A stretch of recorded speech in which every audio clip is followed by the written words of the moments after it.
¿Ya? Entonces, síndromes meningios realmente es un tema bastante corto, donde lo más importante es aprender pues a diferenciar las líneas, ¿no? Y saber qué engloba un síndrome meningio. ¿Qué creen ustedes que es, a qué creen que se refiere un síndrome meningio? Irritación de los meningios. Meningitis, obviamente. Entonces, ¿qué es un síndrome meningio? Es una inflamación de las meninges. ¿Cuáles son las causas inflamatorias de las meninges? Infecciones virales. Lo más frecuente, generalmente virales o bacterianas. ¿Y qué más puede infectar una meninge o inflamar una meninge? Algo un poquito más raro. Ya, todo eso es pues infecciosas, ¿no? Autoinmunes y sobre todo encefalitis, más que meningitis. ¿Qué más podría inflamar una meninge?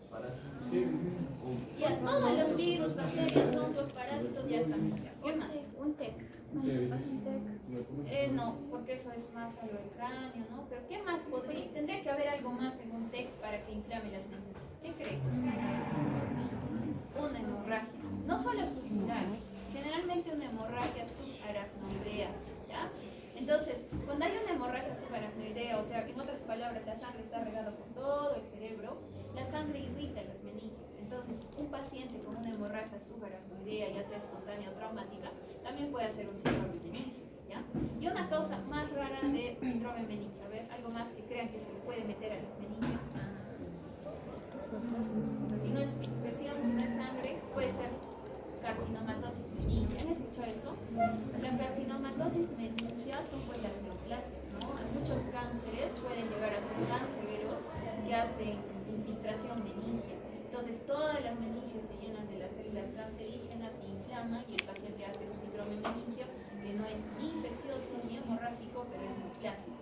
¿Quiénes pueden hacer carcinomatosis meningia? Muchas veces los pacientes con leucemia, ¿ya? Entonces, también algunos, sí, sobre todo las leucemias hacen carcinomatosis. ¿Ya, chicos? Entonces, síndromes meningios en la cabeza son infecciosos, pueden ser por sangre, sobre todo hemorragia subaracnoidea, y pueden ser tumorales por carcinomatosis meningio, ¿ya? Entonces, ¿cuál es el síndrome meningio? Tiene una triada clásica. Primero, el paciente, porque estamos obviamente en la causa más frecuente que es infecciosa, tiene fiebre, ¿no? Rigidez de nuca, que no solo sería rigidez, puede ser los otros signos meningios, puede ser uno, los tres o dos, pero tiene que haber en general signos meningios, y alteración del estado mental o alteración del estado de conciencia, ¿ya? Esa es la triada. Para que el paciente, también puede haber otras clínicas, ¿no? Acá nos dice, por ejemplo, que tenga 2 de 4, cefalea, fiebre, signos meningios o alteración del estado mental, ¿ya? Pero acá hay algo que hay que siempre relevar. Si yo considero estos criterios y mi paciente tiene cefalea y fiebre, ¿puedo decir síndrome meningio? No, porque cuando a mí me da resfrío también me duele la cabeza y me da fiebre. O sea, tiene que haber algo más. Y acá lo más importante y lo que nunca debe faltar para hacer un síndrome meningio es signos meningios, ¿ya? Y alteración del estado mental o estado de conciencia a veces puede estar y a veces no, ¿ya? Entonces, en este punto sí tenemos que diferenciar la clínica de síndrome meningio, encefalitis y meningoencefalitis, ¿ya? Entonces, ¿qué es una meningitis? Una meningitis es una inflamación que puede ser aguda, subaguda, crónica de las meninges. Cuando hay una meningitis, el paciente tiene, ¿cuál es lo patognomónico de una meningitis? Signos meningios. No puede haber meningitis sin signos meningios, ¿de acuerdo? Signos meningios. Si es infecciosa, va a haber fiebre. Ahora, ¿qué pasa si esta infección de las meninges obviamente se extiende al encéfalo? Ya el paciente va a ser meningoencefalitis. Y ahí la clínica viene con alteraciones del estado mental o del estado de la conciencia, ¿de acuerdo? Y si mi paciente solo tiene alteraciones del estado de conciencia, o está somnoliento, no se puede hablar de incoherencias, no tiene signos meningios, tiene fiebre, ¿en qué pienso? Encefalitis. Entonces, ¿está clara esa diferencia? ¿Qué es encefalitis, meningitis y meningoencefalitis? ¿Ya? Entonces, para rebobinar otra vez. La causa más frecuente de estos tres problemas son infecciosos, pero no son las únicas, ¿ya? Puede haber meningitis por irritación meningia, por una hemorragia subaracnoidea, por una carcinomatosis. Puede haber encefalitis que no son infecciosas, claro, las encefalitis autoinmunes. Y las meningoencefalitis sí generalmente son infecciosas, ¿ya? Para decir la palabra encefalitis o meningoencefalitis tiene que estar comprometido el estado de conciencia. O sea, mi paciente está somnoliento, hablando incoherencias, no dormido, soporoso, no lo sé. Pero tiene que haber compromiso el estado de conciencia, ¿de acuerdo? Para decir meningitis, sí o sí tiene que haber signos meningitis, ¿ya? Pero esta triada nos ayuda, chicos, a poder, digamos, sospechar, ¿no es cierto? Si yo tengo un paciente que tiene fiebre y no tiene otro origen, no tiene neumonía, no tiene diarrea, no tiene infección urinaria, siempre en mi cabeza tiene que estar pensar, pues no será una meningitis, entonces tengo que hacerle signos meningios, que a veces en la rutina no lo hacemos, ¿no es cierto? Entonces, paciente con fiebre que no tiene otro foco, siempre hacer signos meningios. Y si tiene rigidez de nuca y encima está medio desorientado, es un síndrome meningio. Y ustedes pueden plantear una meningitis o una meningoencefalitis, probablemente de origen bacteriano. ¿De acuerdo? ¿Hasta ahí bien? ¿Ya? Estos síntomas que estamos mencionando están presentes casi en el 95% de los casos. ¿Ya, chicos?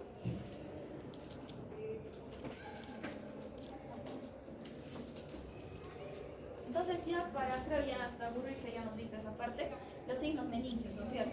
Rigidez de nuca, al paciente lo recostamos, siempre no se olviden de primero relajar el cuello, porque el paciente está, imagínense, en el hospital todo estresado y encima tú vienes y plum, le volteas, cualquiera hace resistencia. Entonces siempre primero lateralizamos y después flexionamos, ¿no? Si existe resistencia, eso se llama rigidez de nuca. Signo de Kernig, resistencia a la extensión pasiva de la rodilla, como están viendo, y signo de Brusickia y flexión de las caderas y rodillas cuando se flexiona el cuello, ¿no? O sea, yo le flexiono el cuello y mi paciente le flexiona el cuello, ¿ya? Tienen que estar los tres juntos, no siempre. Puede estar uno, dos o tres de dos, no lo sé, pero con que haya uno ya es signo meningitis, ¿de acuerdo? Nuevamente, los signos meningios solo aparecen cuando hay infecciones, no puede haber también cuando hay hemorragias, ¿ya? Cuando hay en general cualquier cosa que irrite las venas. Muy bien. Entonces, las meningitis o meningoencefalitis, en el caso de que ya haya operación del estado de conciencia, pueden ser agudas o subagudas. Por lo tanto, en nuestra anamnesis siempre es muy importante que preguntemos cuándo empezaron los síntomas, ¿no? Y en eso sí nosotros tenemos que hacer un poquito más, digamos, como decir, ¿no? Ahí indagar con el paciente, ¿no? Porque te puede venir la mamá y te dice, hoy día ha sido todo, hoy día convulsionado, hoy día ya está desorientado, pero si realmente preguntamos un poco más, probablemente días previo empezó con dolor de cabeza, empezó con fiebre y después vino el estado convulsional, ¿ya? Entonces, agudo es menos de, ¿cuántos días? Cualquier cosa aguda es menos de 7 días. Subagudo, más de 7 días. Algunos dicen hasta 14 y ya crónico de 14 en adelante, aunque algunas bibliografías dicen que es de un mes en adelante. Bueno, eso depende de la bibliografía que tomen, nadie se va a pelear por una semana. En sí es que agudo es menos de una semana y subagudo es más de una semana y crónico de un mes, ¿ya? Cuando tenemos un paciente que tiene esta sintomatología, antes que me olvide, de todo lo que hemos mencionado, chicos, también puede haber crisis epilépticas. El paciente puede empezar a tener convulsiones, ¿de acuerdo? Eso también puede estar bien. No siempre, pero puede estar dentro, sobre todo en las encefalitis, ¿ya? Entonces, cuando mi paciente viene y tiene esta clínica, yo digo, ¿es agudo? Es subagudo. Lo primero, lo más frecuente, agudo. ¿Cuáles son las causas? Bacterianas, virales y ¿esto qué es? Hemorragias subaracnoides, ¿no? Entonces, por eso puede haber un síndrome meningio. ¿Y cuáles son las causas subagudas o crónicas? Las infecciones que dan algo crónico son la TB, los hongos, neurocisticercosis puede dar a veces encefalitis, neurocisticercosis, y la carcinomatosis benigna, ¿no? O sea, como todo cáncer, tumor y demás, no aparece de un día para otro, ¿no? Los síntomas son progresivos. Entonces vamos a poner dos ejemplos de casos clínicos. Agudo, por ejemplo, paciente joven, imagínense ustedes a su edad. Viene su mamá y nos cuenta, no, mi hijo normal, fue a la universidad, él estaba ok, perfecto, no fuma, no toma, no hace nada, es santo, todo bien, no tiene ningún antecedente. Hace 2 días, doctora, ha empezado con fiebre, dice le dolía la cabeza, nosotros creímos que estaba resfriado, porque son síntomas pues muy inespecíficos, ¿no? ¿Y qué pasa? Que desde ayer ya está medio desorientado. Se ha levantado, dice que no se acordaba dónde tenía que ir, yo le dije que tiene que ir a la universidad, él dice, no, ¿qué universidad? y luego se vistió y se estaba poniendo, digamos, otro pantalón, no sé, pues un buzo y así se quería salir. Y no, pues nos llamó la atención, ¿no? Y le dijimos, mejor hijo, no vayas, ¿qué ha sucedido? Él estaba así, como que hablando medio lento, medio confuso. Y después de eso, para más tarde, lo hemos encontrado en su cama, ya no respondía, su papá lo llama y convulsiona. ¿Ya? Eso te cuentan, ¿no? Y lo traen así a meter. El paciente ingresa, tu paciente está así poroso, tú le hablas, no responde. Entonces, ese cuadro clínico, chicos, es estigma. ¿Qué es lo que más me llama la atención? Que todo empezó, claro, hubo una crisis epiléptica, pero todo empezó con fiebre y dolor de cabeza, ¿no? Entonces, no hay otra cosa, ¿no? El muchacho no tenía otros síntomas, yo lo evalúo, imagínense, lo despierto, está ahí todo somnoliento, hablando incoherencias. ¿Qué es lo siguiente que tengo que examinar? Signos médicos, ¿ya? Imagínense, yo lo veo y rigidez de nuca. Entonces, ¿qué planteo? Una meningoencefalitis, porque el paciente está, ¿ya? En un cuadro agudo. ¿Por qué? Porque esto no pasó ni en 12 ni en 13, ¿ya? Esa es la historia típica. Ante eso, muchachos, lo primero que pensamos, esto es infeccioso, será un virus, será una bacteria, pero es algo eso, ¿no es cierto? Ahora, hemorragia, también, pero hemorragia con fiebre, no es cierto, ya, ahí tendríamos que quitarle la fiebre. Generalmente las hemorragias subaracnoideas vienen con una cefalea súbita, ¿no es cierto? Muy intensa, para pensar que es hemorragia subaracnoidea. Entonces la historia ahí sería diferente, sería de un paciente que estaba normal en la universidad estudiando y de un momento a otro una cefalea brutal, pérdida de conciencia. ¿No? Lo trae, tú lo observas, todo soporoso y signos luminosos. Esa historia es distinta, ¿no es cierto? Ahí no hay, ¿de acuerdo? Ahora, en el caso subagudo crónico, diferente. Imagínense un paciente que es, digamos, viene, digamos, de la parte de la selva, imagínense, viene de Puerto Maldonado, por ahí, que dice su familia, que hace como 10 días, está medio raro, tuvo fiebre creo 2-3 días, después mejoró, se compró cosas de la farmacia, le dolía la cabeza, hasta ahí pensaron que tenía otra cosa, volvió a hacer fiebre, de ahí dice que ya estaba medio hipoactivo, ya no quería ir a trabajar, ya pasó como 10 días, después el señor empieza a hacer un cambio de conducta, no sé, pues habla cosas incoherentes, se comporta inadecuadamente en la casa, ya les llama más la atención y después de eso un día lo encuentran, ya no responde, ¿no? Eso es el típico cuadro de algo subagudo, ¿no? Entonces, ¿qué hay? A mí me importaría mucho, primero el tiempo. Ha hecho fiebre como 17 días antes, que han sido varios días, no tenía otros síntomas y luego ha hecho un deterioro pues neurológico progresivo, ¿no? El paciente estaba desorientado, irritable y después tal vez está soporoso, ¿de acuerdo? Entonces, eso nos hace pensar, lo más frecuente es que sea tuberculosis, que en nuestro medio, chicos, no crean que es muy raro, la verdad es bien frecuente, o que sean hongos. ¿Qué hongo se mete al cerebro? Criptococo, pero el criptococo solo entra a personas inmunosupresas, VIH o diabéticos no controlados, ¿de acuerdo? Entonces, esa es la historia de algo crónico, ¿ya? Neurocisticercosis, para que dé meningitis, tendría que ser, más que todo puede dar encefalitis cuando son muy grandes, ¿no? Eso es el más raro, ¿ya? Cuando hablamos de algo subagudo, lo primero que pensamos es TB y algo más podemos pensar acá, que son las encefalitis autoinmunes, ¿de acuerdo? Eso también está dentro de las causas subagudas crónicas. La carcinomatosis meningia va a tener una historia diferente. Ahí no hay pues fiebre, ¿no? Más bien es la historia de un paciente con neoplasia, ¿no? Un paciente con leucemia que se empieza a deteriorar, le duele mucho la cabeza, cada vez se deteriora más y más, vamos, lo examinamos, rigidez de nuca, signos meningios, generalmente la carcinomatosis meningia se identifica por resonancia y bueno, hay que pensarlo, como les digo, si es que existe la antecedente, ¿ya? Las leucemias no debutan con carcinomatosis meningia, ya son cosas un poquito más, digamos, crónicas, ¿de acuerdo? Entonces, para esta parte sí es muy importante que ustedes pregunten. ¿Qué pasa si yo, pues en el apuro, voy a cerrar la puerta? ¿Qué pasa si yo en el apuro, digamos, no pregunto detalladamente en cuánto tiempo empezaron los síntomas? ¿Qué puede hacer? Que yo cometa un error y piense que es una bacteria común y era TB, ¿no? Y si yo no lo pienso, obviamente, al momento de hacer los exámenes, no voy a buscar tuberculosis, ¿ya?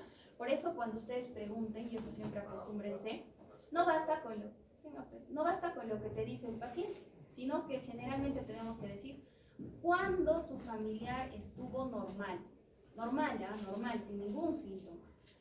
Y ahí es donde a veces encontramos que el tema no es tan agresivo, ¿de acuerdo? Porque la familia generalmente te dice, todo empezó ayer convulsionó, ayer se desmayó y demás, pero días previos tampoco estaba mal, ¿de acuerdo? Entonces acostumbrémonos a preguntar cuándo el paciente estaba absolutamente normal, ¿de acuerdo? Muy bien. Entonces, los síndromes meningios, estamos diciendo, pueden ser agudos, subagudos o crónicos. Cuando yo tengo un síndrome meningio, la causa, hemos dicho, más frecuente son infecciosas. Entonces, ¿cómo yo hago el diagnóstico? Punción lumbar, ¿no es cierto? Lo pelamos al paciente. ¿Cuál es el requisito para hacer una punción lumbar? Tomografía. Nunca se olviden esos chicos, ya les he dicho, nunca, jamás de los jamás se hace una punción lumbar si usted no ha hecho una tomografía y obviamente alguien lo ha revisado, ¿no? Porque qué tal le hacen y nadie lo ve, ¿no es cierto? Nunca. ¿Por qué motivo? ¿Por qué, chicos, no se puede hacer una pele sin ver una tomografía? ¿Qué? La causa puede ser, o sea, no de una meningitis, una TEC, podría tratarse de otro problema. Ya puede ser otra cosa, ¿no? Como que puedo ver un sangrado, una cosilla, para eso. Pero hay algo más importante por lo cual yo tengo que tomarle una tomografía antes a un paciente. ¿Qué? ¿Qué? ¿Hernia? Puede, o sea, claro, el tema es que el paciente, si es que tuviera un tumor, como dice, en la fosa posterior, imagínense que tiene un tumor ahí grandote atrás, y yo le hago una punción, le saco todo así contando, ¿no? Mis 5 frascos, le bajo la presión, lo enclavo y se muere. ¿Ya? Entonces, nunca se hace una pele, chicos, sin tomografía. Y sobre todo lo que buscamos son lesiones en fosa posterior. Si yo tengo un paciente, signos meningios, fiebre, lo que ustedes quieran, y tiene un tumor atrás, no se le usa. ¿Por qué? Porque lo podemos matar instantáneamente. ¿De acuerdo? Para eso sí. Y de forma indirecta también lo que dices, porque yo qué tal veo y es un sangrado gigante, no, pues eso ya no es meningitis, ¿no? Entonces, punción lumbar. ¿Qué otra cosa necesitamos antes de hacer una pele? ¿Qué más? Es un procedimiento. ¿Qué? ¿Cómo, a qué te refieres? No sé, algún problema, digamos. Claro, o sea, existen contraindicaciones, a eso te refieres. Pero hay una cosita más importante antes de todo. Tiene que firmar, pues, muchachos. Consentimiento informado, porque esto es un procedimiento, ¿ya? Generalmente no te va a firmar el paciente que está puesto ahí soporoso, ¿no? Te lo va a firmar un familiar. Entonces, 2 cosas que necesitamos: consentimiento informado y tomografía, para descartar que no hay un proceso expansivo intracerebral, ¿ya? Sobre todo en fosa posterior. Y lo siguiente es eso. Existen algunas contraindicaciones relativas, ¿ya? Por ejemplo, algo relativo, si mi paciente está anticoagulado, no podemos punzarlo pues, con un anticoagulante. Si mi paciente tiene menos de 50.000 de plaquetas, si tiene una escara gigante acá, no le voy a punzar, pues yo le voy a generar la meningitis, ¿no? Generalmente esas son las únicas contraindicaciones. Todo lo demás se punza, ¿de acuerdo? Ya. ¿Han visto alguna vez una punción lumbar? ¿No? ¿Nunca? La punción lumbar se hace con el paciente en decúbito lateral, ¿ya? Puede ser derecho o izquierdo, de acuerdo a... Generalmente eso depende del que lo hace, ¿no? Hay gente que quiere hacer de la derecha, de la izquierda, eso depende del que lo hace. ¿A qué nivel punzamos? Podemos punzar de L2 para abajo, ¿ya? ¿Por qué? Porque la médula está hasta L1, entonces si tú lo punzas arriba, le vas a generar un daño medular. Entonces, los sitios más frecuentes son L4, L3, L5, etc. ¿No? O sea, no hay problema con eso. ¿Cuál es la técnica? Primero, ¿el paciente se ceda o no se ceda? Depende. En los niños sí, pues no hay que ser tan malos, ¿no? En los adultos no los sedamos. Si el adulto te colabora, le dices que simplemente va a doler, que no se mueva y nada más. Si son adultos que están con agitación psicomotriz, obviamente es imposible hacer una pele y se les puede sedar con midazolam generalmente.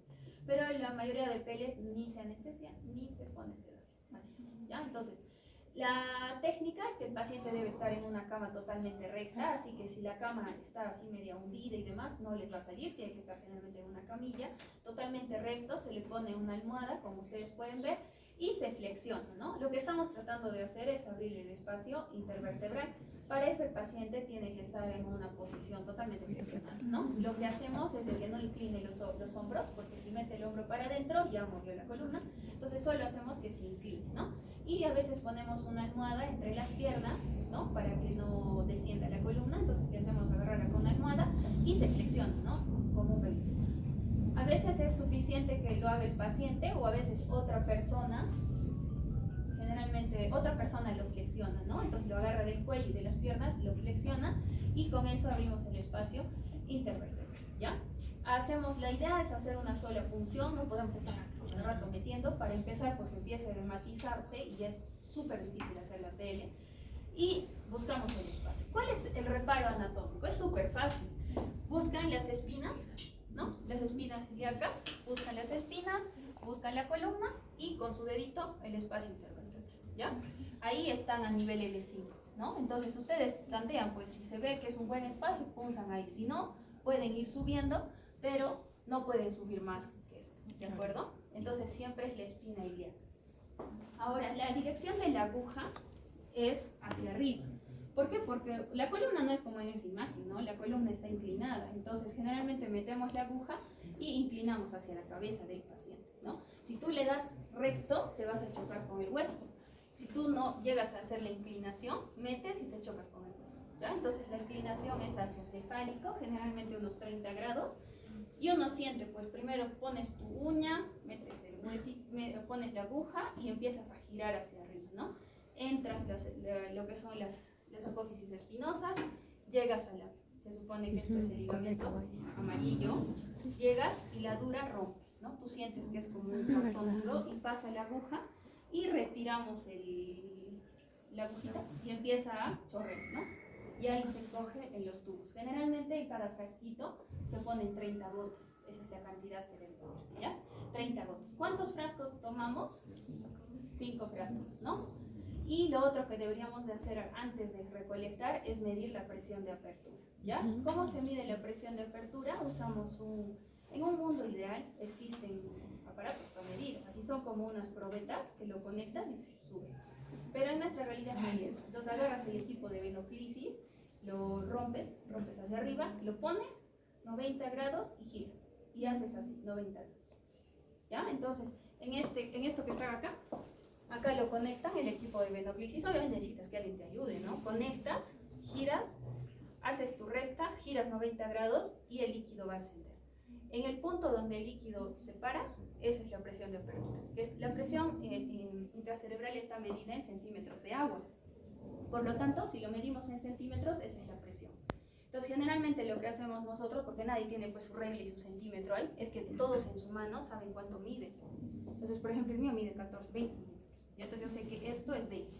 Entonces yo al estirar mido, ¿no? Y más o menos con eso tanteo que mi presión de apertura es 15, 16 y demás, ¿ya?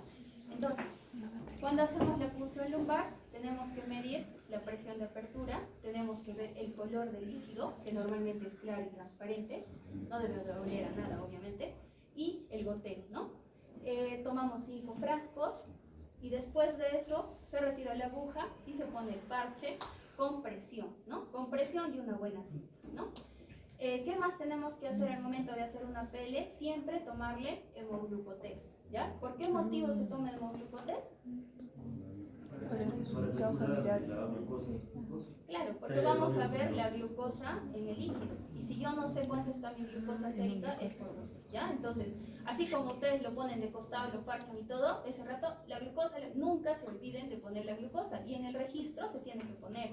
Y generalmente cuando ustedes sean internos, residentes, ya no les va a decir el asistente, ¿ah?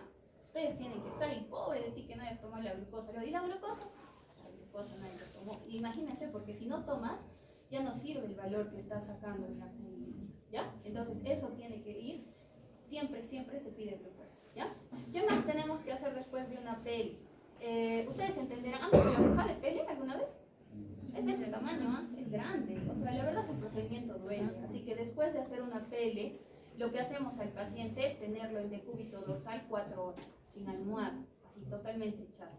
¿Por qué motivo? Porque si no te da un dolor de cabeza pospunción. Hay una cefalea pospunción que generalmente se produce cuando el paciente se levanta o se sienta después de una punción lumbar. Eso es porque le hemos retirado pues, cierta cantidad de líquido y le hemos cambiado la presión. Entonces, el paciente después de una PL lo sientas mirando al techo siquiera 3 a 4 horas. Y con eso no hay dolor. Pero si tu paciente se sienta, se para y camina, le va a doler la cabeza siquiera 2 a 3 días, y eso es una cefalea post-punción lumbar, ¿ya? Y peor todavía, si no le has hecho rápido o has estado, digamos, intentando varias veces, es peor el dolor, ¿ya? Entonces, esa es la otra indicación. Lo dejan echadito, mirando para arriba, 3 horas y no pasa nada, ¿ya, chicos? Entonces, punción lumbar, básicamente lo que tienen que saber son los requisitos, no siempre se los van a decir, siempre que sí tiene consentimiento, alguien ha visto la tomografía o ustedes mismos. Segundo, los frascos estériles, que generalmente son 5.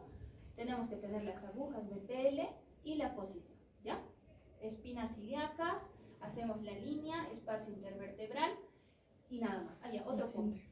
Cuando nosotros hacemos la punción, se supone que es un procedimiento invasivo, por lo tanto, tiene que haber ciertos, digamos, requisitos de asepsia y antisepsia, ¿no?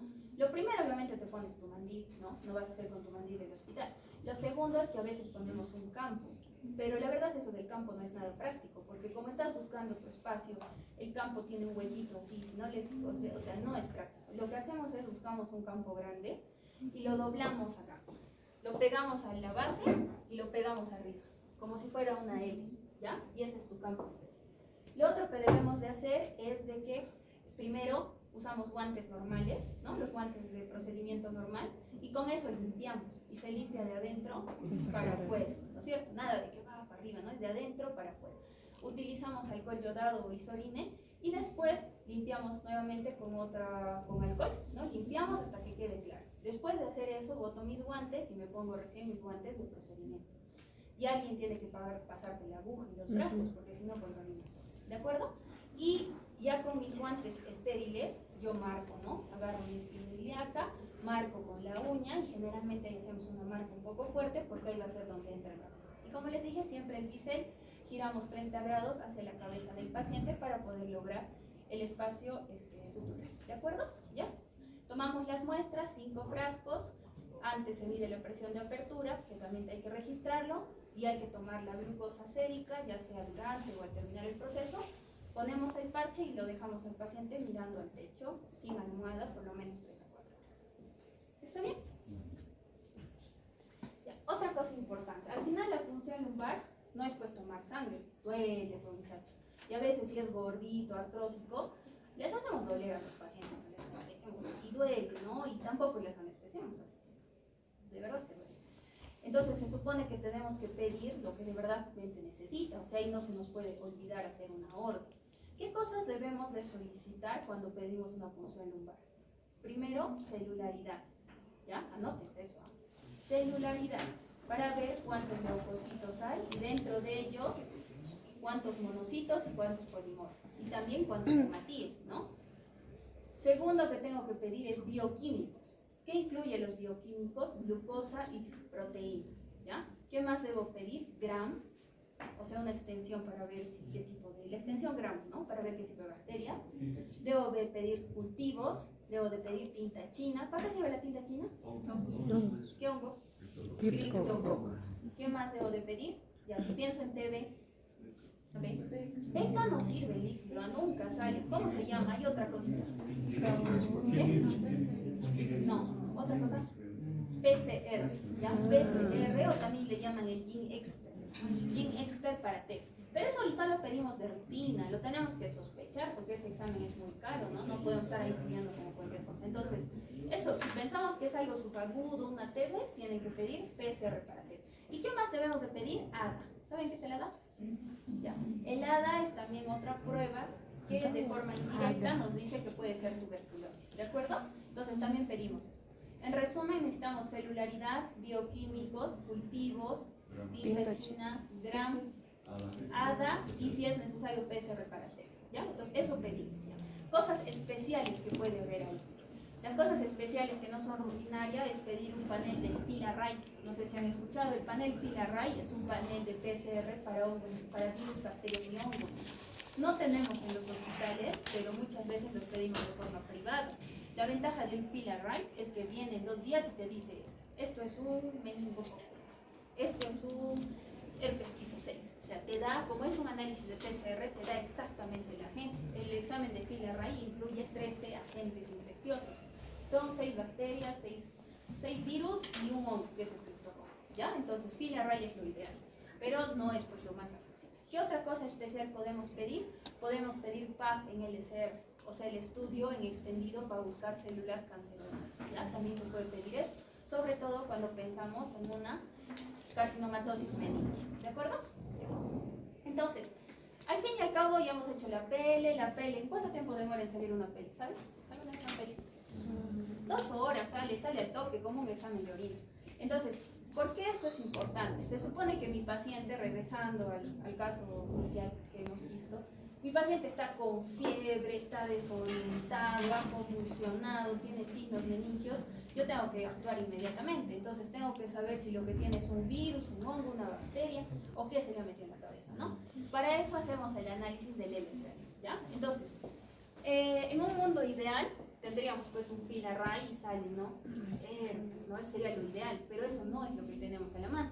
Entonces tenemos que hacer el análisis del LCR de forma indirecta, ¿ya? Para empezar, los valores normales, chicos. Eso sí es súper importante. Aunque esta es una clase de semiología, yo creo que es importante porque si no, no se hilan las cosas, ¿no? Y siempre les preguntan, ¿no es cierto?, cuando rotan eso. ¿Cómo es el líquido normal? Claro y transparente e inoloro, ¿no es cierto? ¿Cuántas células puede haber? De 1 a 5. Algunas bibliografías dicen hasta menos de 5. Ya por uno más, uno menos, no hay tanto lío. El tema es que no debe superar 5, ¿ya? Debe ser 100% mononucleares. No puede haber ni un solo polimorfo, 100% mononucleares. ¿Cómo deben ser la glucosa? 2/3 o 60% de la glicemia, ¿ya? Algunas bibliografías dicen 50% de la glucosa, algunos, pero la mayoría nos dice 60% o 2/3 de la glicemia basal. Entonces, para eso sirve pues tomar la glucosa. ¿Qué tal que yo estoy ahí hipoglicémico con 60 de glucosa? Si yo saco 2/3 de 60, ¿cuánto es? 40, ¿no es cierto? 40. Y si 40 yo pongo en mi LCR, parecería que hubiera consumo, pero realmente no hay consumo, lo que pasa es que yo estoy hipoglicémica. Entonces, para eso sí, ¿ya chicos? ¿Y cuánto deben ser las proteínas? De 15 a 45, ¿de acuerdo? Ya, entonces, para recordar esto, siempre, más que solo memorizar, tienen que saber la memoteca. Cuando hay un proceso inflamatorio, sea donde sea en su cuerpo, ¿qué pasa? Viene el sistema autoinmune, los leucocitos aumentan y atacan. Por lo tanto, ante cualquier problema infeccioso inflamatorio, las células aumentan. Segundo punto. ¿Los virus consumen glucosa? No. Los virus no consumen glucosa, por lo tanto las infecciones virales mantienen niveles de glucosa normal. Las bacterias y los hongos y obviamente la TB consumen glucosa. Las proteínas aumentan cuando hay procesos inflamatorios, por lo tanto las proteínas van a aumentar en infecciones, en cáncer, en lo que sea, ¿ya? Siempre. ¿De acuerdo? Entonces, lo más importante es de que ustedes puedan, al ver un LCR, concluir si una meningitis o una meningoencefalitis es bacteriana, es viral, o es tuberculosis, o es hongo, ¿de acuerdo? Cuando es bacteriana, chicos, para empezar, va a ser turbio, amarillento. Las células van a estar muy incrementadas. Eso de que dice 1000, no tiene que ser absoluto 1000, ¿no? O sea, al final la respuesta es que las células están muy incrementadas y que la mayoría son polimorfonucleares, ¿de acuerdo? La glucosa va a estar muy disminuida. ¿Por qué? Porque las bacterias pues viven de glucosa, entonces están muy disminuidas. Y las proteínas están altas, ¿no? Más de 45. La listeria es una bacteria, correcto, pero es una bacteria muy especial que debemos de saber interpretar en una meningoencefalitis. Al ser una bacteria, también aumenta la cantidad de células, pero lo que acá sí tienen que recalcar, chicos, es de que sobre todo aumentan los mononucleares, ¿ya? Mononucleares, o acá le ponen como linfocitos. En muchos hospitales van a ver que no te reportan linfocitos, solo te reportan polimorfo y mononucleares, ¿ya? Entonces, para que no se hagan líos, una listeria aumenta linfocitos o mononucleares, no tanto polimorfos. Como es una bacteria, obviamente también come glucosa, así que la glucosa está disminuida. Y las proteínas están muy incrementadas, ¿ya? ¿En quiénes se puede sospechar de listeria? ¿En qué pacientes? Extremos de la vida, en neonatos, lactantes o en adultos mayores, ¿de acuerdo? O pacientes, algo más inmunosuprimidos. Si mi paciente es diabético no controlado y demás, también pienso que puede ser una listeria. ¿Por qué es importante sospechar en listeria? Porque el tratamiento cambia. Cuando pensamos en listeria, se tiene que añadir cobertura antibiótica como ampicilina. ¿De acuerdo? Ampicilina. Pregunta de un enano sobre eso, ¿ah? Paciente con listeria. ¿Cuál es el antibiótico? Ampicilina, ¿de acuerdo? Entonces, pacientes muy bebitos, lactantes o adultos mayores, siempre hay que pensar en listeria. Si es una infección es viral, ¿cuáles son los principales virus que se entran a la célula? Herpes y enterovirus, ¿ya? Enterovirus en el caso de los lactantes. Entonces los virus igual son claros, transparentes. Nos dice que el herpes puede haber crenocito, ¿ya? O puede ser un poco rojizo el LCR, ¿no? Entonces crenocito. En el caso de los virus, lo que aumenta son las células, pero a predominio mononucleares y linfocitos, no a predominio de polimorfos. Los virus no comen glucosa, por lo tanto la glucosa está normal y las proteínas pueden estar normales o ligeramente incrementadas, ¿ya? El tip para saber que es un virus es que la glucosa está normal, ¿sí? Tuberculosis. Para empezar, la tuberculosis ha tenido una clínica aguda crónica. Eso es lo primero que nos debe hacer pensar en TEP. ¿Cómo está el líquido? Eso de claro transparente vamos a corregir, ¿ya? Ahí generalmente es santocrómico o amarillento, ¿ya? En una tuberculosis aumenta sobre todo los mononucleares, pero en una etapa aguda puede aumentar los polimorfos. Pero lo más frecuente es que estén aumentados los mononucleares. La TB es una bacteria, por supuesto, entonces la glucosa está disminuida. ¿Y cómo están las proteínas en la tuberculosis? Súper aumentadas, ¿ya, chicos? Muy bien. La TB, ¿cómo sospechamos? Por un ADA, ¿no? Un examen de ADA que generalmente tiene que estar más de 10 y el examen de elección es el PCR o Gene Expert para TB. Muy bien, y las infecciones por criptococo nuevamente son infecciones o meningitis subagudas que generalmente se dan en pacientes con inmunosupresión, ¿no? O sea, estamos hablando de pacientes con VIH o pacientes que tienen diabetes no controlada. Para pensar en criptococo hay algunas cosas en la clínica que sí nos llaman mucho la atención. El paciente con criptococosis tiene un dolor de cabeza terrible, terrible, terrible. ¿Por qué? Porque aumenta la presión intracraneal. Entonces son pacientes que van a hacer náuseas, vómitos, cefalea así brutal, que no mejora con nada. Eso lo diferencia de las otras meningitis, ¿ya? Criptococosis tiene otra característica importante, que cuando yo le hago la pele, ustedes no están ahí con su pele, sale como caño, chicos, así, ¡pum!, por la presión.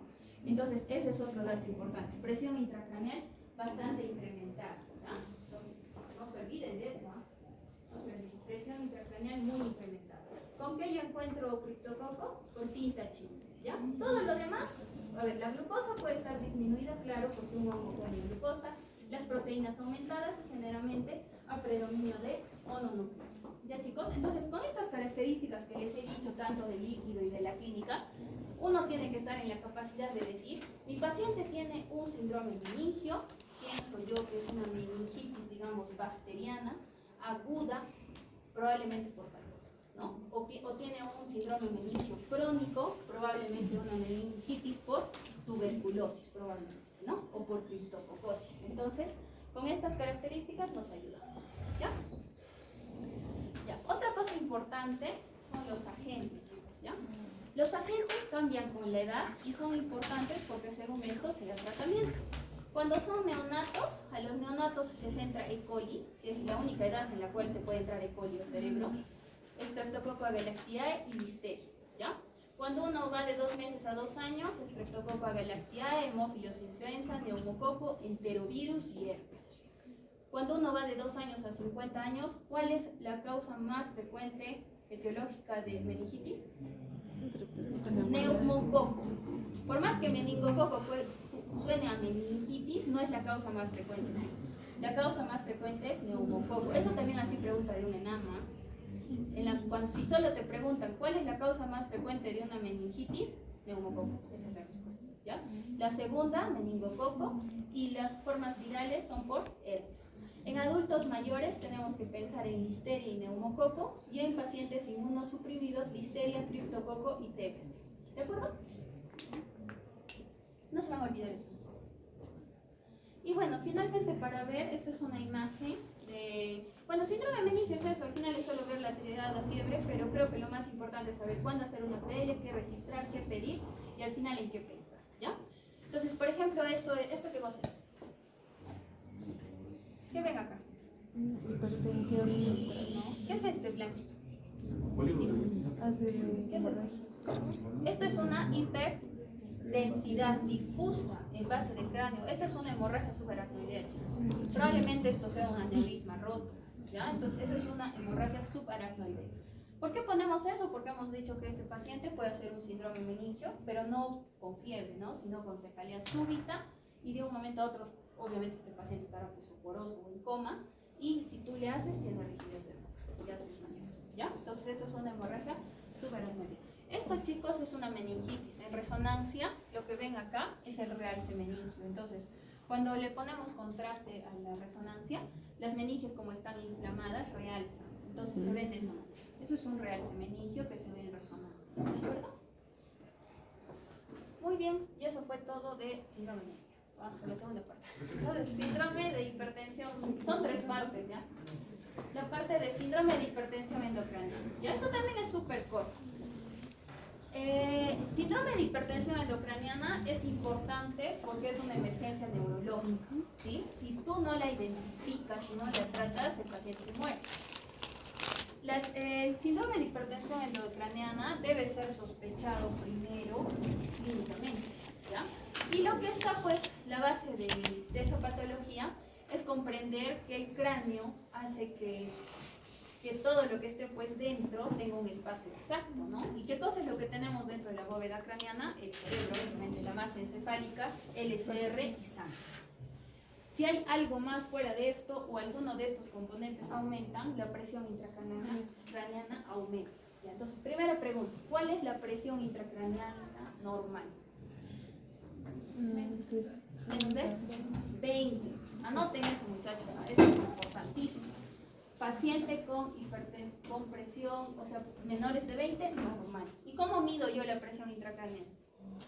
Con tu punción, pues, hago mi punción y todo. Pero sí existen dispositivos, ¿ah? Existen dispositivos en las neuro-UCIs que se pone y te detecta con signo la presión intracraneana, ¿ya? Pero a nuestra manera, pues, lo accesible es que al rato de hacerle la PL, medimos, ¿ya? Entonces, aumento de la presión, más de 20 centímetros de agua. ¿Qué es lo que ocupa más espacio dentro del cráneo? El cerebro. Y líquido y sangre se dan 50-50. ¿De acuerdo? Por lo tanto, si yo tengo dentro de la masa encefálica un tumor que está creciendo y ocupa gran tamaño, aumenta la presión intracraneana. Si yo tengo una hemorragia, aumenta la presión. Y si mi líquido aumenta, aumenta la presión. A ver, vamos a dar ejemplo. ¿Por qué aumenta dentro del cerebro? Se pueden meter tumores. Imagínense un quiste de cisticerco así grande también. ¿Por qué aumentaría la sangre? Hemorragia, ¿no? Si yo tengo un hematoma enorme por un aneurisma, por una hipertensiva, aumenta la presión. ¿Y por qué aumentaría mi líquido cefalorraquídeo? ¿Cómo se llama cuando se llena de agua? Hidrocefalia. Hidrocefalia. Las hidrocefalias va a ser la dilatación de los ventrículos por acumulación de líquido, obviamente. Existen 2 tipos de hidrocefalias, chicos. Las hidrocefalias comunicantes y no comunicantes. También se llaman las hidrocefalias comunicantes, se llaman no obstructivas, y las no comunicantes, las obstructivas. Entonces, ¿qué quiere decir? Si una hidrocefalia es no comunicante, quiere decir que el líquido está caminando pues tranquilo, ¿no? Por todos sus circuitos. Simplemente está habiendo mucha producción o poca reabsorción. Pero cuando es una hidrocefalia obstructiva, quiere decir que en algún punto algo se metió y no deja pasar pues, el líquido. Por ejemplo, hay un cisticerco que lo tapona y, digamos, uno de los ventrículos, ¿no? Entonces ya se empieza a hinchar, ¿no? A dilatar, o un tumor. Entonces, esas son hidrocefalias obstructivas. Entonces, estas son las causas de hipertensión endocraniana, no hay más. Presión intracraneal, más de 20 centímetros de agua. Entonces, ¿cuál es la clínica? Y esto es lo más importante. La triada de hipertensión intracraneal es dolor de cabeza, náuseas y vómitos y papiledema, ¿ya? Esto sí es lo más importante en la semiología. La cefalea es una cefalea que puede ser frontal, parietal, occipital o locraniana, pero es una cefalea intensa y persistente, chicos, ¿ya? Eso es lo más importante. Que aumenta con maniobras de Valsalva, o sea, si yo toso, estornudo o pujo, peor me duele la cabeza, ¿ya? Respecto a las náuseas y vómitos, generalmente son vómitos explosivos, incoercivos. Algunos dicen que ni siquiera estarían precedidos de náuseas. No sé si han visto alguna vez.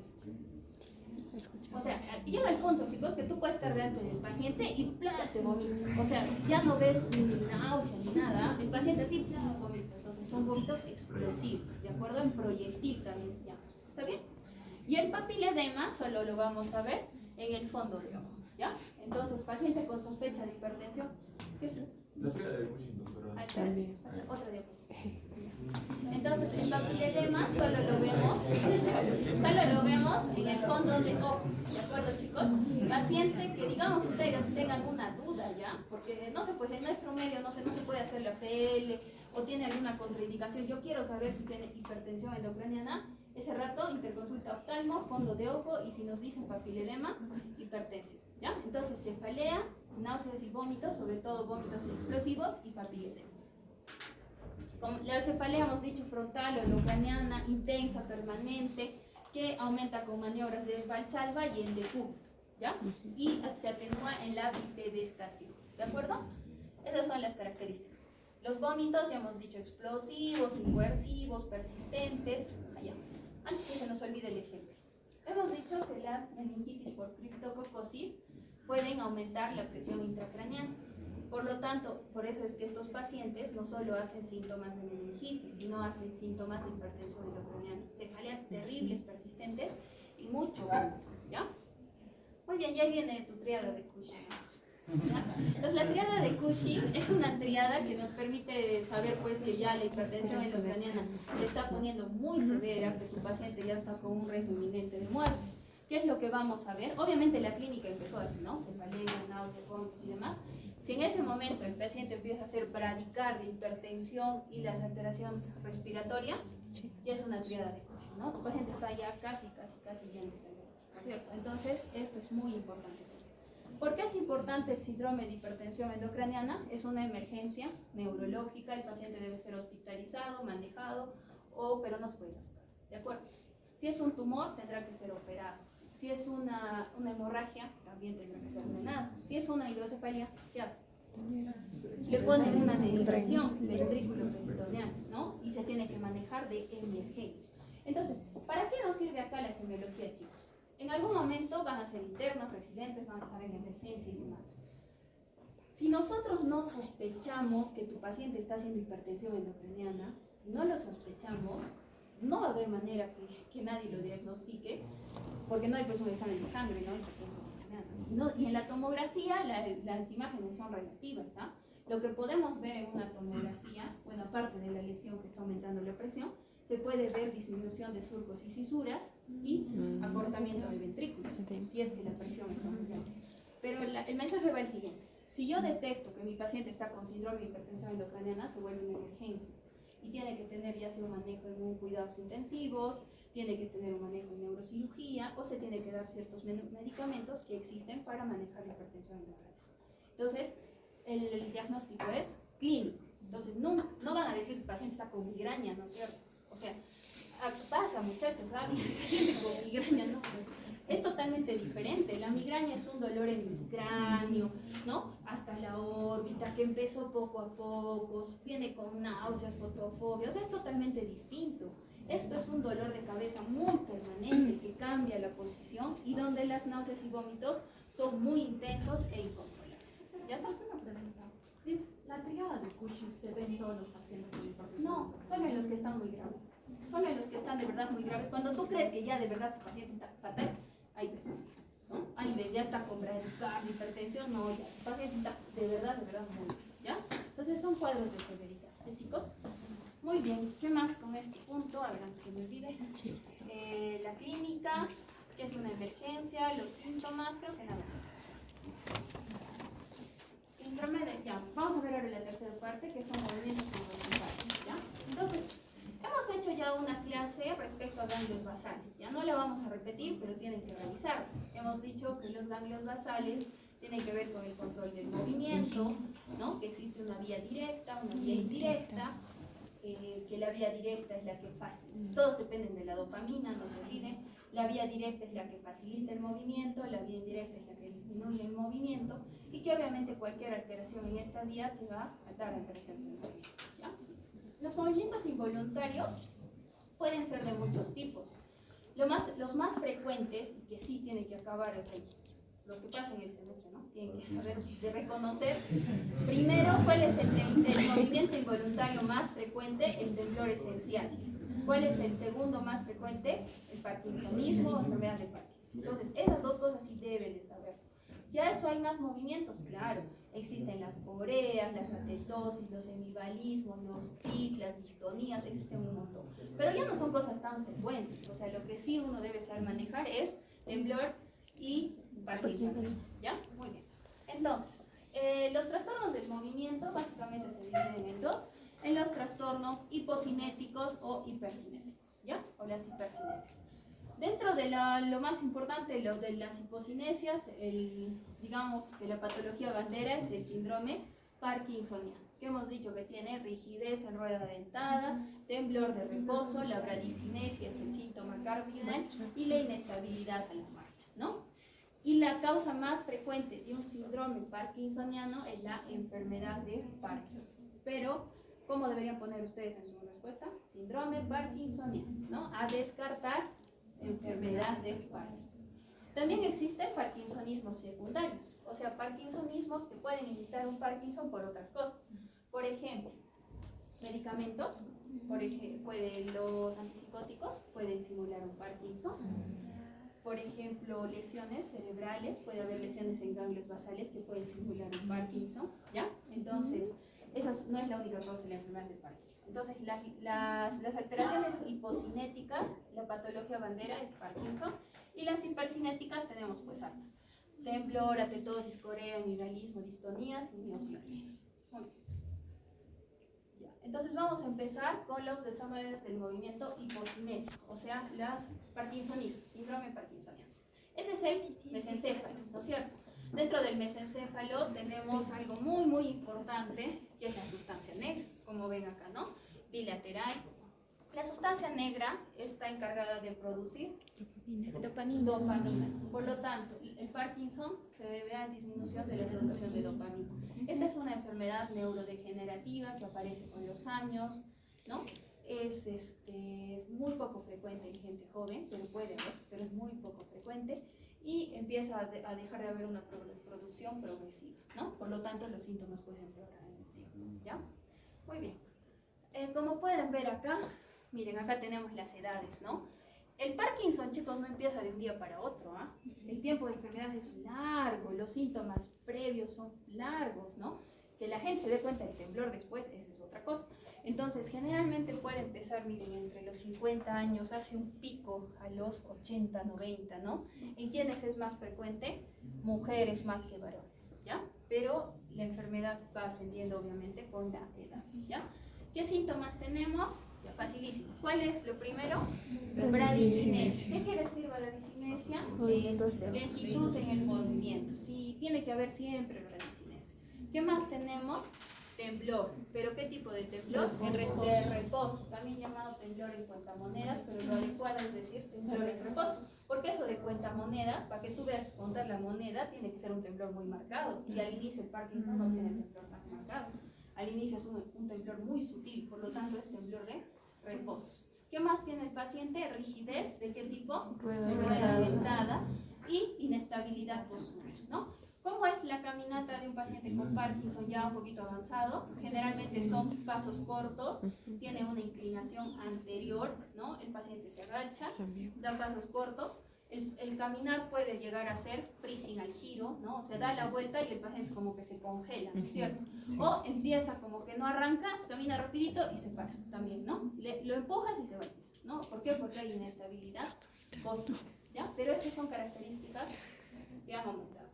De todos ya han rotado prácticamente todos neuro, ¿no es cierto? ¿Alguien no ha visto Parkinson? Así, honestamente. No, así la verdad, pues como para poner un video. ¿Han visto en la clínica, en sus rotaciones? ¿No han visto? Ya, ¿quiénes no han visto? A ver, levante la mano. ¿Quién no ha visto un Parkinson? Ya, todos. ¿Nadie más? Todos han visto Parkinson, ¿no es cierto? Ya, 2 por 2 personas. Para que no se les olvide. Para empezar, lo que deben de saber es de que los síntomas iniciales del Parkinson pueden ser muy sutiles, muy sutiles. ¿Ah? El Parkinson y el parkinsonismo, el síndrome parkinsoniano se diagnostica con semiología. ¿Ya? La enfermedad de Parkinson es un diagnóstico semiológico, no existen placas, resonancias, es semiológico. Los síntomas progresan en muchos años, no es que hoy día, ayer, una semana, no, muchos años. ¿Qué más? Al inicio el temblor es muy discreto y las alteraciones de la marcha aparecen ya con el tiempo. Al inicio el paciente con Parkinson camina normal, pero ahí empieza el temblor. ¿Ya? Muy bien, entonces miren acá. Miren su mano. ¿La vieron, no? ¿Qué mano es? Derecha. Derecha. Miren, la mano está en reposo. Y abajo, ¿no? Ahorita no se nota mucho el temblor en el pie porque está con la pierna pisando, ¿no? La forma de evaluar la radiografía es evaluar algo menos por separado, comenzando preferentemente por el lado menos afecto. En el caso de la paciente del vídeo, se corresponde al lado izquierdo. Primero realizamos un movimiento de la extremidad a velocidad confortable y amplitud constante, para luego solicitar el mismo gesto a velocidad. Le están haciendo hacer así, pero lo que nosotros hacemos es esto, ¿ya? Esto es más fácil, esto es más sensible hacerle hacer esto, ¿ya? Hacer así. Y el paciente con Parkinson es como que no puede, ¿no? Ahora, ¿qué otra característica tiene el Parkinson? Es que empieza de forma asimétrica. O sea, primero una mano, después la otra. Primero fue la derecha, luego la pierna derecha y luego se pasó a la otra. ¿Ya? Miren, miren, es lento, ¿no? ¿Qué lado está más lento? ¿Derecha o izquierda? No es la derecha, miren, la derecha es más lenta. Y justo es el lado donde tiene más temblor. Mira, este es el tapping test, ¿no? Le hacemos hacer así, ¿no? Que pise varias veces.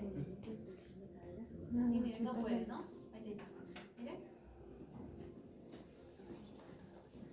La rigidez es otro signo característico para enfermedad de Parkinson y se define como una resistencia al movimiento. La rigidez se evalúa, pues le agarras la mano y empezamos a girar, ¿no? Normalmente debe ser suave y cuando un paciente tiene Parkinson es bien evidente que es duro, ¿no? Se puede morir.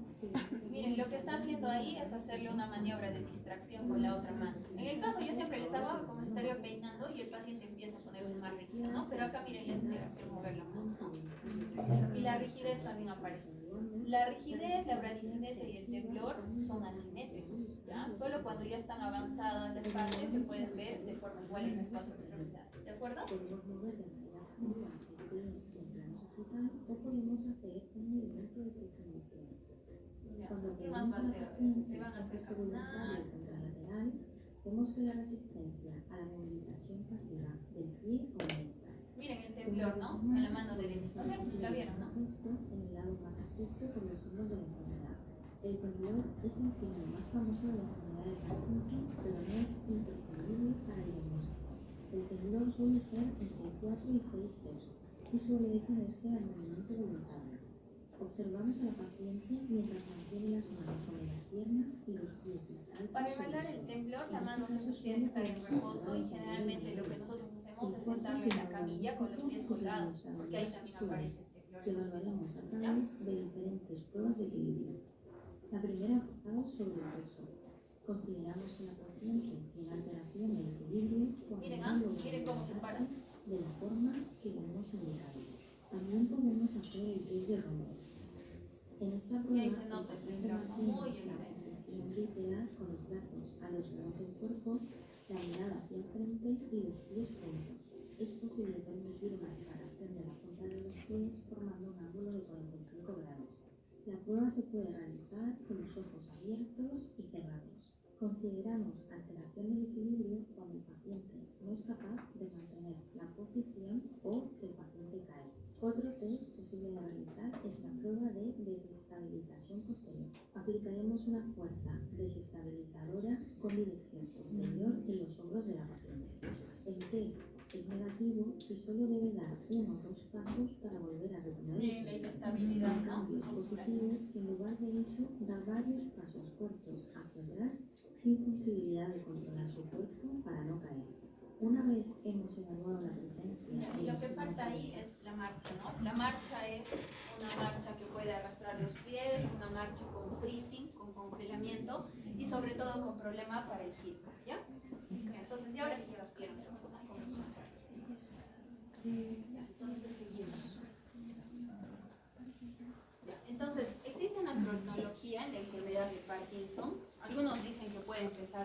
20 años antes de aparecer toda la clínica completa, ¿no?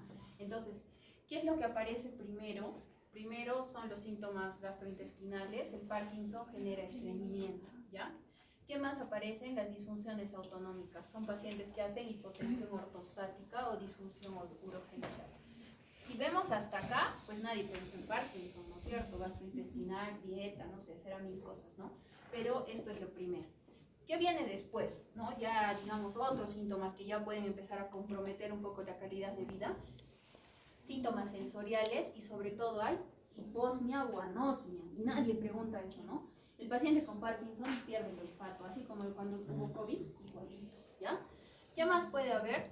Anormalidades visuales, que en general en una persona mayor pues nadie le hace caso, y lo otro son desórdenes del sueño.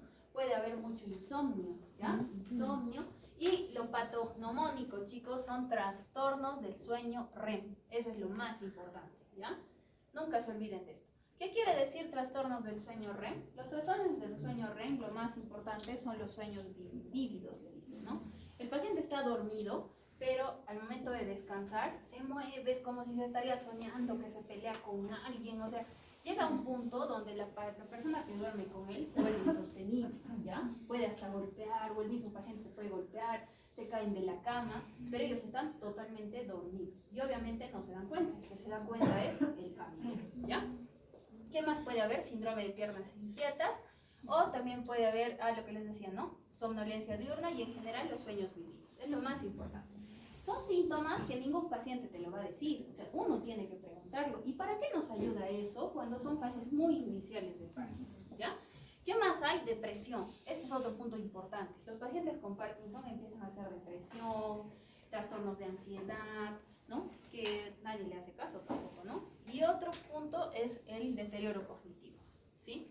Entonces, estos son los síntomas prediagnósticos, ¿no?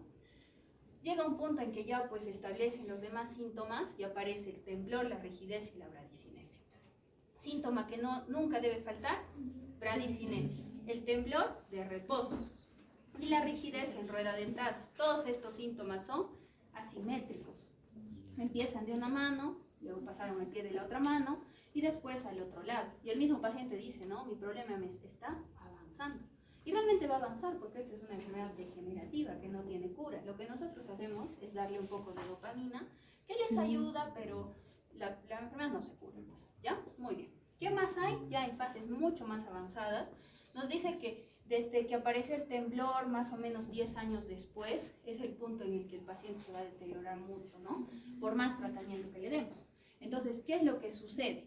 Ya aparecen las complicaciones más tardías. Obviamente el temblor es peor, la rigidez, la inestabilidad postural es muy marcada. El paciente puede presentar hasta caídas, ¿no? Porque está caminando y como que se queda frenado y ¡pum! Se va para adelante, ¿no? ¿Qué más aparece? Las disinesias. No sé si hemos visto como uno de ustedes, ¿se acuerdan? Son como movimientos así involuntarios, tipo serpenteantes que aparecen en el Parkinson y ya no es temblor, disinesias. ¿Qué más puede aparecer? Psicosis, alucinaciones, más trastornos psiquiátricos, obsesivos compulsivos, depresiones severas, ¿ya? Puede haber disfagia, puede haber diapraxia, el freezing a la marcha que les digo, puede haber síntomas urinarios, hipotensión ortostática y termina en demencia, ¿no? ¿Qué tipo de demencia da el Parkinson?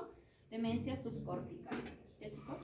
Entonces, el final pues, de estos pacientes es que quedan postrados, ¿no? Y obviamente con una dependencia muy marcada por la bradicinesia, ¿ya? ¿Por qué produce mucha bradicinesia? Porque como no se produce dopamina, se altera la vía directa, que es la que activa el movimiento, ¿ya? Porque no hay dopamina. Entonces el paciente es como que estaría pues todo muy lento, ¿ya? Entonces estos son los síntomas, toda la parte semiológica de del Parkinson. Si ustedes ven acá, los síntomas motores son los que pudieron aparecer y aparecen en el tiempo, ¿no? Los síntomas no motores son los síntomas que iniciaron muchos años previos, ¿ya? Y los síntomas motores son los que aparecen ya en las fases iniciales y obviamente empeoran en los años, ¿no? Entre 10 a 15 años, ¿de acuerdo? Ya está, muy bien. Eso es respecto a Parkinson. Respecto ahora a los trastornos de movimiento hipercinéticos, tenemos trastornos como el temblor, que es el más importante, el hemivalismo, las mioclonías, atetosis, coreas, fasciculaciones y demás. Vamos a hablar de las más frecuentes porque también esto es un tema bastante largo. Pero bueno, respecto al temblor, ya la anterior vez hablamos un poquito. Ya. El temblor es un movimiento involuntario rítmico que se nota sobre todo en las manos, puede ser de reposo, postural o de intención. Los hemivalismos son movimientos mucho más raros, que el nombre viene de, algunas han visto en atletismo lo que practican bala, ¿no? Agarran y tiran, ¿no? El hemivalismo es así, el paciente está así de un momento a otro, ¡pum!, golpea la mano, ¿no? Y así, ¡pum!, jala, ¿no? Son movimientos muy bruscos, súbitos, ¿no? Eso es un balismo. Son raros, la verdad, ¿eh? La verdad son muy raros. Las mioclonías son saltos, ¿no? Las mioclonías, que no solo pueden ser un tipo de epilepsia, sino también puede ser un trastorno de movimiento involuntario, ¿ya? Así que las mioclonías son movimientos, chicos, que tienen varios diagnósticos diferenciales.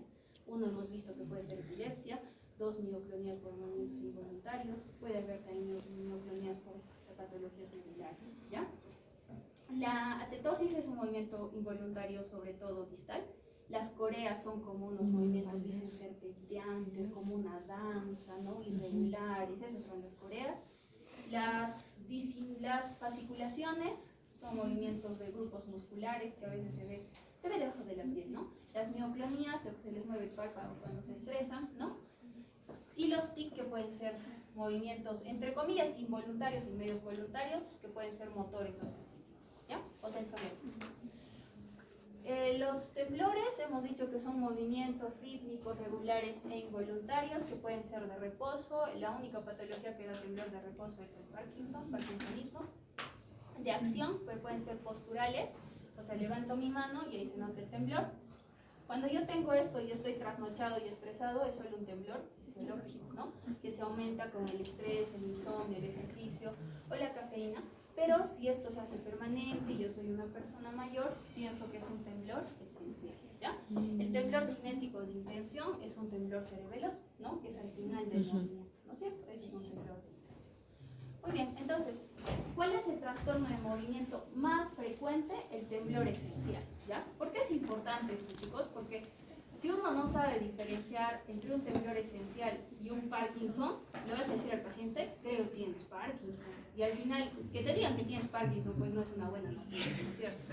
Pero que te digan que tienes un temblor esencial, eso sí es algo, entre comillas, bueno, ¿no? Entonces, no hay manera que se equivoque, ¿de acuerdo?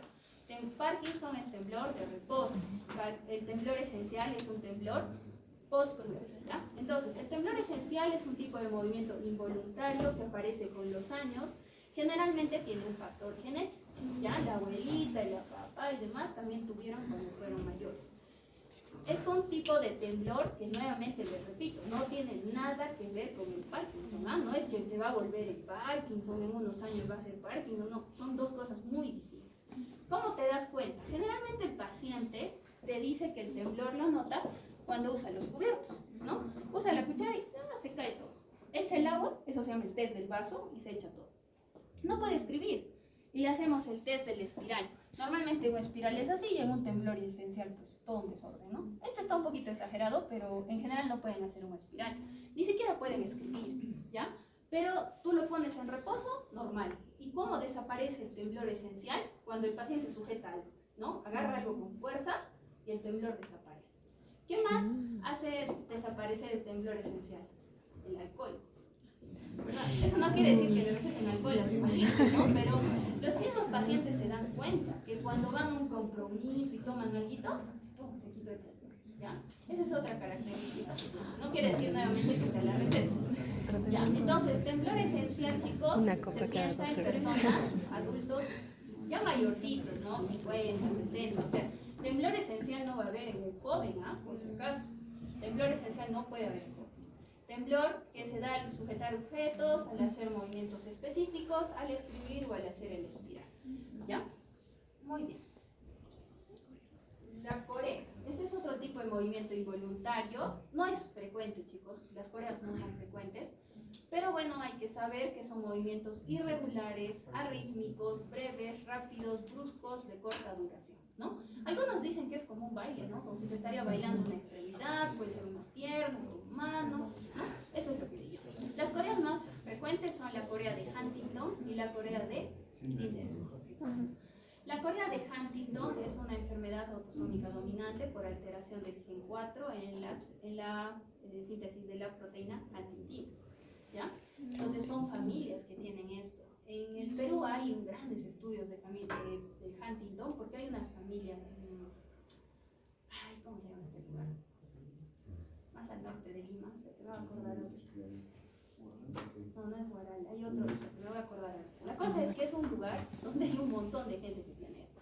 Tanto así que hasta has hecho estudios, ¿no? Entonces, como era una población pequeña, al final determinaron que eran medios familiares todos, ¿no? Entonces es pues una enfermedad genética, ¿ya?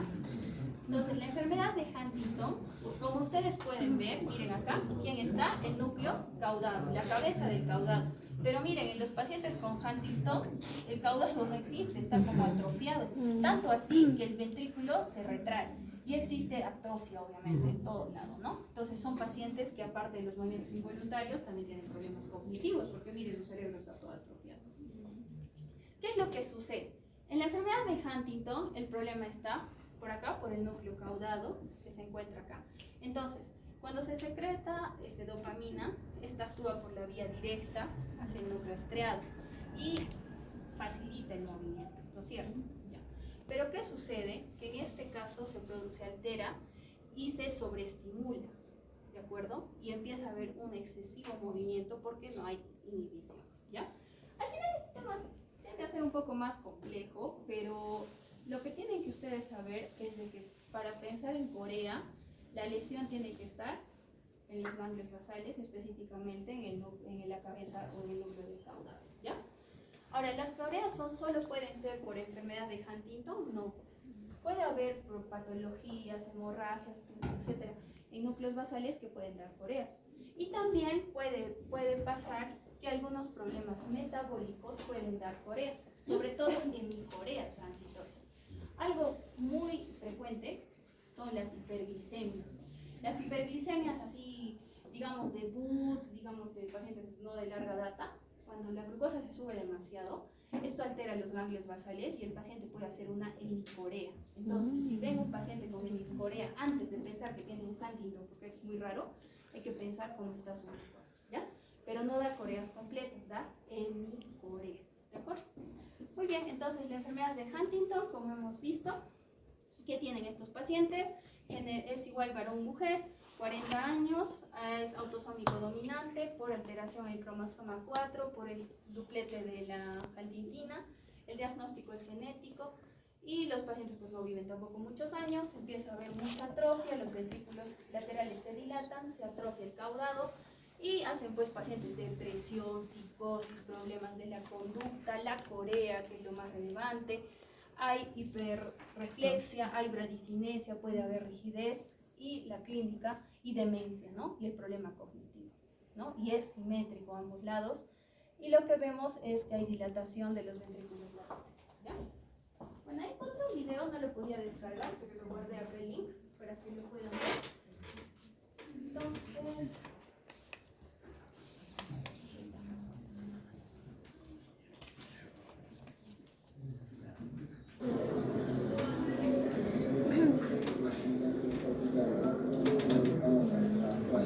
Entonces es un movimiento pues irregular, ¿no?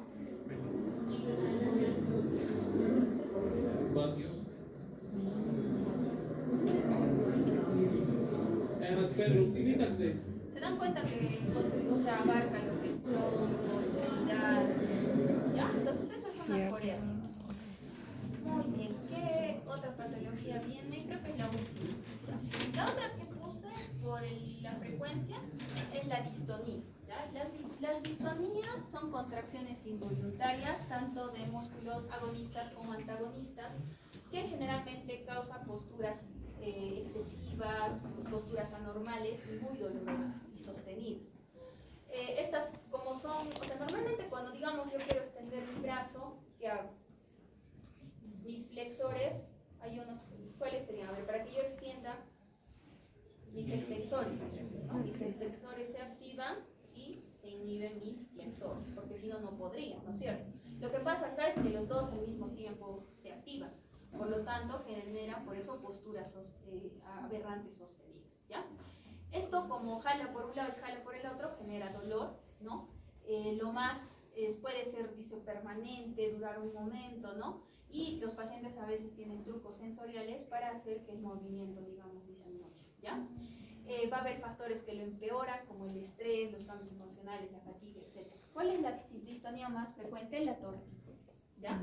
Pero la tortícolis no es eso que decimos, ay, me duele el cuello, me dio tortícolis, ¿ah? La tortícolis es una extensión más sostenida del cuello, duele demasiado. ¿Por qué? Porque está jalando de acá y está jalando del otro lado. Entonces, la distonía más frecuente, 82% tortícolis, ¿ya? 42% pueden tener laterocolis. ¿Qué quiere decir? Que no es al costado, sino a la cabeza lateral, ¿no? Entonces el paciente está así que luchando, el paciente lucha ni por acá ni por allá para que se enderece la cabeza. Puede haber anterocolis, menos frecuente, que se va para adelante, o puede haber retrocolis, ¿ya? Estas son las distonías más frecuentes. Las distonías, ¿qué más? A ver. Generan dolor, eso es otra causa importante. Y lo de los trucos sensoriales son como actividades que realiza el paciente para disminuir la distonía. Muchos, por ejemplo, se agarran la barbilla o la mandíbula en el rato del movimiento y eso hace que suelte un poquito el cuello, ¿ya? Para que sepan cuál es el tratamiento, toxina botulínica. Les ponemos toxina para que dejen de tener movimiento. Oye, acá, por ejemplo, había un paciente con esta.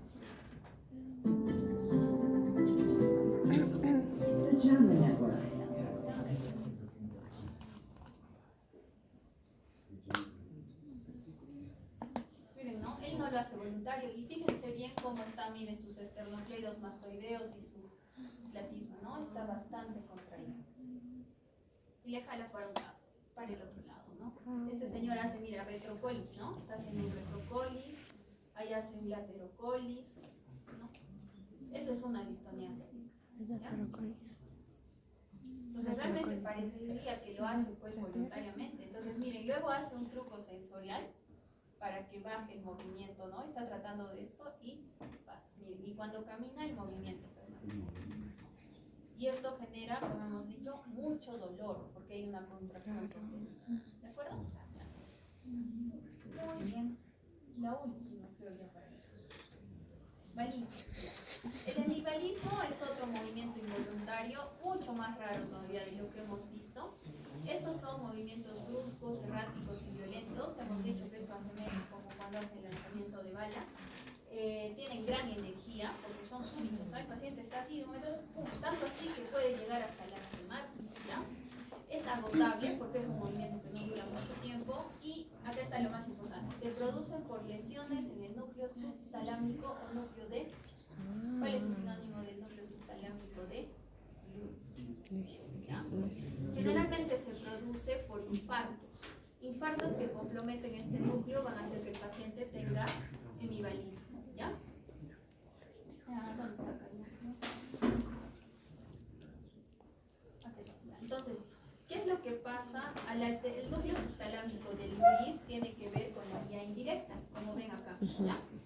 Este núcleo subtalámico de Lewis, al ser parte de la vía indirecta, hemos dicho que la vía indirecta lo que hace es inhibir el movimiento. El núcleo subtalámico es como que el que controla esta vía. Entonces, si no funciona, no se inhibe en el movimiento y el tálamo está, como decir, suelto, ¿no? Y hace más estimulación a la corteza y genera el movimiento, un movimiento hipercinético, que en este caso es un hemibalismo, ¿ya? Entonces, lo que tienen que recordar es la parte anatómica, que es por lesión del núcleo subtalámico de Lewis. Muy bien, chicos, eso es.